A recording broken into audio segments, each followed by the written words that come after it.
So welcome to our civil service for দেশি guys YouTube চ্যানেলে তোমাদের সবাইকে আরেকবার ওয়েলকাম। তো আজকের যে বিষয়টা নিয়ে আমরা আলোচনা করব সেটা হচ্ছে গভর্নমেন্ট জব না পাওয়ার কারণ। সরকারি চাকরি না পাওয়ার কি কারণ হতে পারে। এখন এই ক্লাসটার বিশেষত হচ্ছে এটা মেনলি অ্যালার্মিং ক্লাস। আমরা অ্যালার্ম কেন দিই? ঘুম থেকে ওঠার জন্য। তেমনি আগামী কয়েক মাস মানে 6টা থেকে 8টা মাস খুব ভাইটাল অ্যাসপিরেন্টদের ক্ষেত্রে, সরকারি চাকরি প্রার্থীদের ক্ষেত্রে। তার কারণ এই 6-8 মাসের মধ্যে অসংখ্য পরীক্ষা আছে এবং যে পরীক্ষাগুলোর মাধ্যমে তোমার জীবন চেঞ্জ হয়ে যেতে পারে। সুতরাং এটা একটা তোমাদের অ্যালার্মিং করার টাইম। তো ক্লাস শেষে তোমরা রিলেট করবে, কোথাও নিজের সাথে মিল খুঁজে পাচ্ছ হ্যাঁ কি না। তোমরা অবশ্যই কমেন্ট বক্সে কমেন্ট করে জানাবে তোমাদের নিজস্ব মতামত। এবং আমরা এই যে জাস্ট অ্যাভয়েড নাটাকে ইনভার্টেড করলাম, তো এর কারণটা কি দেখো, নাটাকে যদি তুমি তুলে দাও তাহলে গভর্নমেন্ট জব পাওয়ার কারণ। সুতরাং না পাওয়ার কারণটা তুমি যদি বুঝতে পেরে যাও তাহলে পাওয়ার কারণটা তুমি ইজিলি ধরতে পারবে। সুতরাং 10টা পয়েন্টের মাধ্যমে আমরা আজকে এই ক্লাসটা কমপ্লিট করব এবং বলছি শোনো, ক্লাস শেষে তুমি আগামী 6টা 8টা মাসের জন্য এই ক্লাসটা তোমার জীবনে একটা মোড় ঘুরিয়ে দিতে পারে। তুমি জাস্ট ফলো করে যাও জিনিসটা, দেখো তোমার জীবনের সঙ্গে মিল খুঁজে পাচ্ছ কিনা। যদি মিল খুঁজে পাও তাহলে প্লিজ তুমি সেখান থেকে নিজেকে চেঞ্জ করো, সুইচ করো, আদারওয়াইজ তুমি কিন্তু শেষ হয়ে যাবে। তো চলো শুরু করা যাক আজকের ক্লাস। তো চাকরি না পাওয়ার কারণের লিস্ট যে 10টা আমি বললাম, তো সেই 10টা আমি সিকোয়েন্সিয়ালি পরপর করব এবং প্রত্যেকটা আমি তোমাদেরকে এলাবোরেটলি বুঝিয়ে দেবো। এবং বিশ্বাস করো এগুলো হচ্ছে তোমার লাইফ চেঞ্জিং ভিডিও হতে চলেছে। তো প্রথম পয়েন্ট দেখো, বয়স কম, হাতে প্রচুর সময়। মানে সবে তুমি কলেজ পাস আউট হয়েছো, জাস্ট 21 বছর 22 বছর বা 23 বছরে তুমি পদার্পণ করেছো। যদি মাস্টার ডিগ্রি করে থাকো তাহলে তো আরেকটু হয়তো বেশি হতে পারে। তো মোরলেস এই টাইপের এজে তুমি বিলং করছো, মানে আমি ধরে নিচ্ছি 21 থেকে 25-26 পর্যন্ত তোমার এজ মোটামুটি এই সময়। তো এই সময় কি হয় না, হাতে প্রচুর সময়, অগুন্তি সময়, অফুরন্ত সময়। মানে ধরো আমি যদি জেনারেল কাস্টদের ক্ষেত্রে ধরে থাকি তাহলে সেটা হচ্ছে 27 বছর, সেন্ট্রাল গভর্নমেন্টের ক্ষেত্রে। স্টেট গভর্নমেন্টের ক্ষেত্রে সেটা 32 ইয়ার্স। তো আবার SC/ST OBC রিজার্ভেশনের ক্ষেত্রে বিরাট ছাড়। তো এই ব্যাপারগুলো তোমার মাথার মধ্যে অলরেডি কিন্তু ইনপুট হয়ে আছে, যে তোমার মাথায় আছে যে আমার কাছে তো অগাধ সময় আছে, অত ছটপট করার কি আছে। এবছর না হলে পরের বছর, পরের বছর না হলে তারপরের বছর ট্রাই করব, হয়ে যাবে, ওই নিয়ে কোনো টেনশন নেই। আপাতত বয়স কম, একটু রিল্যাক্সেশন করে নিই, সমস্ত ফুর্তি আমোদ সব কিছু আগে একটু মানে এনজয়টা হয়ে যাক, তারপরে ওসব চাকরি বাকরি নিয়ে ভাবনা চিন্তা করা যাবে। তো যদি এই ভূত, কম বয়সের ভূত তোমার মাথায় ঢুকে থাকে, then just remove it immediately. Otherwise দেখছো তো চাকরির বাজারে যে পরিমাণ দুর্নীতি হচ্ছে বা স্বজন পোষণ হচ্ছে, বা আজ যাই বলো, বা ইরেগুলারিটিস ঠিকঠাক হচ্ছে না চাকরির পরীক্ষা, সেখানে একটা পরীক্ষা বসতে পারাটা এবং পরীক্ষাটা অ্যাটেন্ড করাটা অত্যধিক ভাইটাল। সুতরাং বয়সটা সেখানে কোনো ফ্যাক্টর হিসাবে নিয়ে এসো না। তোমার যেমনই বয়স হোক, যেমনই যাই কিছু হোক, তুমি প্রিপারেশন কিন্তু ডে 0 থেকে স্টার্ট করে দাও। কখনোই ভেবো না বয়স কম আছে মানে পরে তুমি গিয়ে ভালোভাবে প্রিপারেশন নিয়ে তুমি অ্যাটেম্প করবে, এই জিনিসটা পুরোপুরি দূর করে দাও। 2 নম্বর দেখো, প্রচুর রিসোর্স। স্বাভাবিক, ইন্টারনেটের যুগে বা ডিজিটাল ইন্ডিয়ার যুগে রিসোর্সের সত্যি কোনো অভাব নেই। তুমি যেখানে চাইবে, যেদিকে তাকাবে, তোমার কিন্তু অ্যান্সার রেডি। এমন কোনো কিছু জানা জাস্ট হাতের মুঠোয়, মানে তুমি যে জিনিসটা জানো না সেটা জাস্ট পাওয়াটা তোমার হাতের মুঠোয় হয়ে গেছে। তো এই যে হাতের মুঠোয় আসার ফলে তোমার কিন্তু কনফিডেন্স লেভেল হাই হয়ে গেছে। এখন কনফিডেন্স লেভেল হাই হতে হতে এমন জায়গায় চলে গেছে সেটা ওভার কনফিডেন্স হয়ে গেছে। মানে ধরো তুমি একটা নতুন টপিক সম্বন্ধে কোনো পরীক্ষায় কোনো জায়গায় পুরনো কোশ্চেন পেপারে তুমি পেলে, তোমার এখন মনে হচ্ছে এটা আমি জানি না ঠিকই, কিন্তু এটা জানাটা কি অসম্ভব? জাস্ট 2 মিনিট আমি স্ক্রল করব ইন্টারনেট, এর সম্বন্ধে তো আমি ডিটেলস পেয়ে যাব। তো এই যে পেয়ে যাব আর পাবো, দুটোর মধ্যে কিন্তু আকাশ পাতাল পার্থক্য। পেয়ে যাব বলে কিন্তু তোমার আর ওটা পেয়ে ওঠা হয়ে ওটা হবে না, কোনো দিনই হবে না। সুতরাং রিসোর্সকে লিমিটেড করো, একটা রিসোর্সকে তুমি তোমার জীবন মনন সঙ্গী করে নাও এবং সেটাকেই তুমি বারবার বারবার রিভাইজ দিতে থাকো। এর বাইরে কোনো রকম ওয়ে খুঁজতে যেও না। তো থার্ড পয়েন্টে দেখো, পেন অ্যান্ড পেপারের ব্যবহার কমিয়ে PDF এর ভরসা। দেখো এটা মানে স্টুডেন্টদের ক্ষেত্রে এই লাস্ট কয়েক বছরের ট্রেন্ড হচ্ছে PDF। সার্চ পিডিএফ বা find out PDF and download PDF.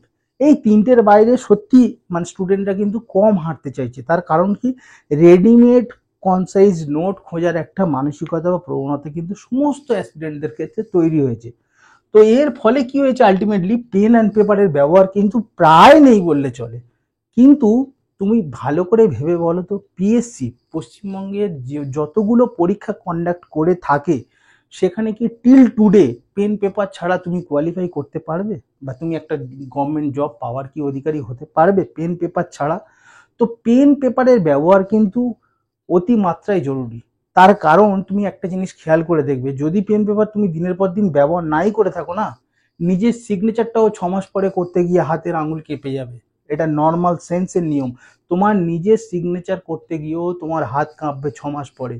সুতরাং তুমি পেন পেপারের ব্যবহার যেখানে বন্ধ করে দিয়ে ভাবছো যে তুমি মেন ক্লিয়ার করে ফেলবে, মেনের বড় বড় ডেসক্রিপটিভ পার্ট তুমি ইজিলি পরীক্ষা হলে গিয়ে কমপ্লিট করে আসবে, নেক্সট টু ইম্পসিবল ধরে নাও।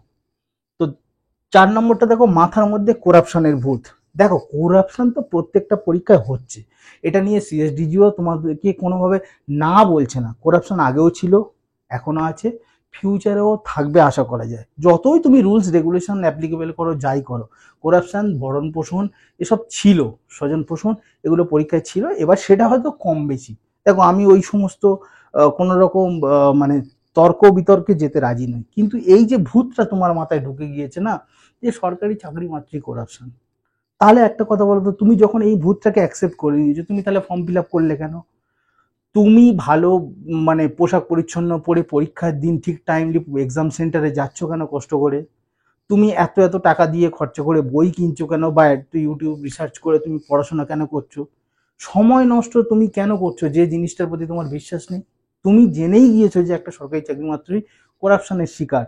যদি এই ভূত তোমার মাথার মধ্যে ঢুকে যায়, তাহলে তুমি কেন এর পিছনে পড়ে আছো? ছেড়ে দাও না। আর যদি মনে হয় না এখনো সরকারি চাকরিতে কিছু মাত্রায় ভালো জিনিস আছে, এবং সেটা আগেও ছিল, এখনো আছে এবং ফিউচারে থাকবে, এই বিশ্বাসটুকু যদি তোমার মধ্যে থাকে, দেন লড়াই জারি রাখো। আদারওয়াইজ সরে যাও। সরে যেতে তোমাকে কেউ বারণ করেনি, কিন্তু বিশ্বাস করো, তোমাকে কেউ বলবে না যে তুমি এই পিচে টিকে থাকো, সরে যেও না। তো ওই যে প্রথমে আমি বলেছিলাম না, তো নাটাকে উড়িয়ে দাও, দেন তোমার প্রত্যেকটা জিনিস হ্যাঁ হতে থাকবে। চলো নেক্সট পয়েন্টগুলো দেখা যায়। তো 5 নম্বর পয়েন্টটা খুব ভয়ানক পয়েন্ট জব না পাওয়ার ক্ষেত্রে। সেটা কি না, ওভার কনফিডেন্স। দেখো, একটা অ্যাসপিরেন্ট হিসেবে তোমার মধ্যে কনফিডেন্স লেভেল হাই থাকাটা খুব নেসেসারি এবং খুব দরকারি। কিন্তু তাই বলে সেই কনফিডেন্স লেভেলটা যেন কোনো মতে ওভার না হয়ে যায়, মানে ওভার কনফিডেন্স লেভেলে না চলে যায়। মানে জব করা একটা ছেলের সাথে স্কুল লেভেলে তুলনা, জিনিসটা কি? তোমরা দুই বন্ধু এক ক্লাসে একটা সময় পড়তে বা এক কলেজে পড়েছো, তুমি তার সমস্ত দুর্বলতা সম্বন্ধে ওয়াকিবহাল ছিলে। কলেজ লাইফ বা স্কুল লাইফে তুমি জানতে তোমার থেকে ওই ছেলেটা 1000 গুণে কম মেরিটোরিয়াস স্টুডেন্ট।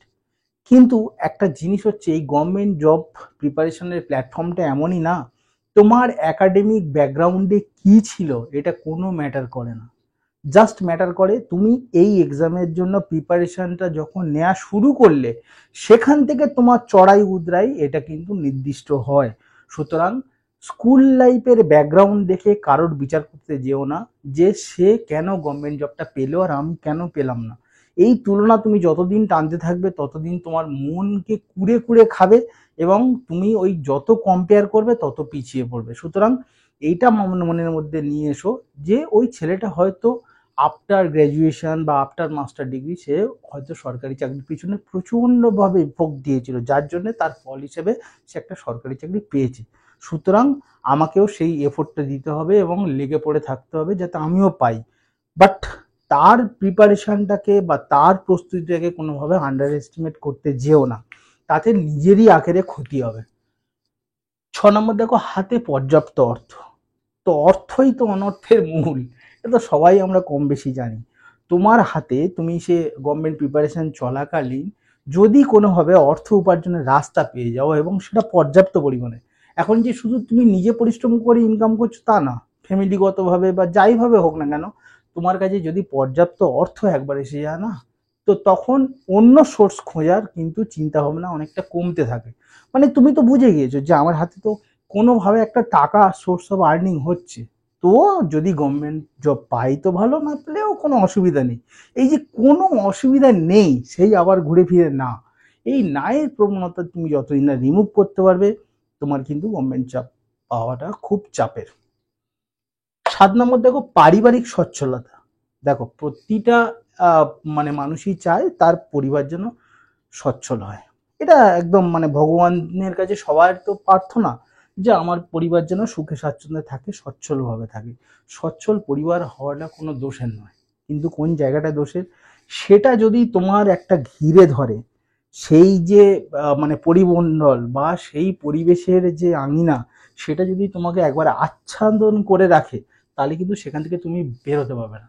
কারণ এটা যদি তোমার একবার বাবল হয়ে যায় তোমার চারিদিকটায়, তুমি যদি নিজেকে ভেবে বসো যে আমি তো সচ্ছল পরিবারে আছি, বাবা কাকা দাদা দিদি আর যারা যারা আছেন সবাই তো এস্টাবলিশড, সবাই তো ভালো ইনকাম করে, সবাই ভালো চাকরি করে, তাহলে আমার আর কি জবের দরকার, এই ভাবনা চিন্তা যদি তোমার একবার গ্রাস করে থাকে, তো তোমার কিন্তু সরকারি চাকরি আর হবে না। সুতরাং এই বাবেল ফেটে তুমি বেরিয়ে এসো। সচ্ছলতা থাকলেও সেটা নিজের লাইফে এনো না, তুমি অ্যাজ ইউজুয়াল একজন অ্যাসপিরেন্ট হিসেবে নিজেকে রিপ্রেজেন্ট করতে থাকো। 8 নম্বর, সব কাজে time invest without exam preparation. শুনতে খারাপ লাগলেও এটাই বাস্তব। পড়াশোনার পিছনে তুমি যতটা সময় ইনভেস্ট করো, যারা সরকারি চাকরি পাচ্ছে না, খেয়াল করে দেখো, তোমরা নিজেরাই দেখো যে তোমরা পড়াশোনার পিছনে কতটা সময় দিচ্ছ, বাকি আদার্স কাজের জন্য ঠিক কতটা টাইম ইনভেস্ট করছো।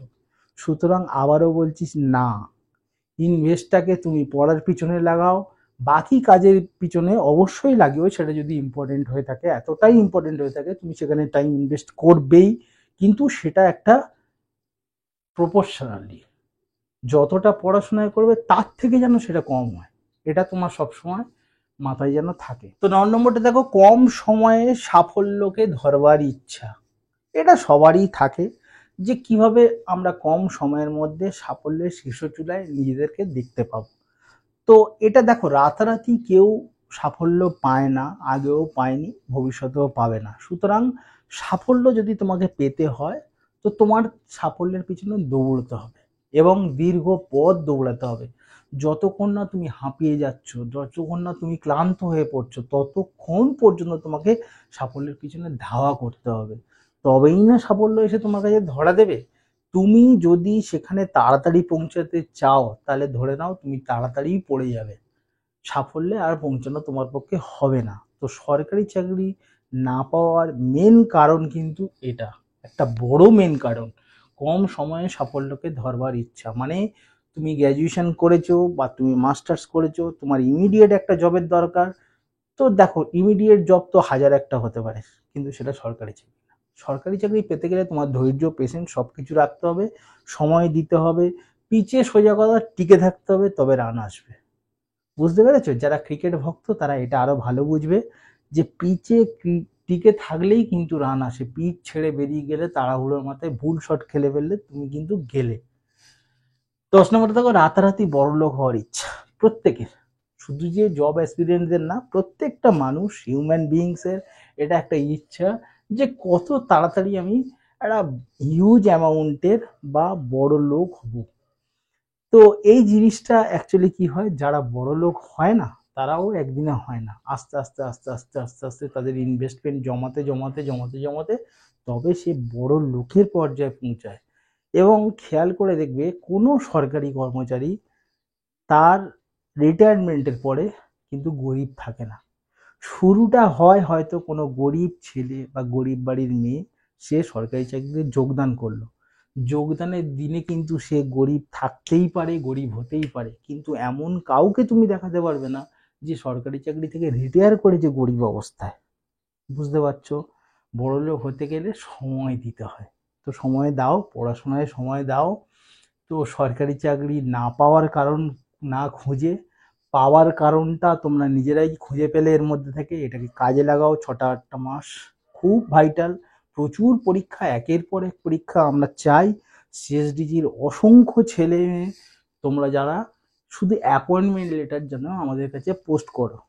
তো thanks for watching my video. খুব ভালো থেকো, খুব শরীরের যত্ন নিও। এই টাইমে শরীরের যত্ন নেওয়াটা খুব ভাইটাল, কারণ নিজেকে সুস্থ রাখতে হবে। পরীক্ষার জন্য নিজেকে একদম 100% প্রিপেয়ার রাখতে হবে। তো চলো, আজকের পর্যন্ত এইটুকু।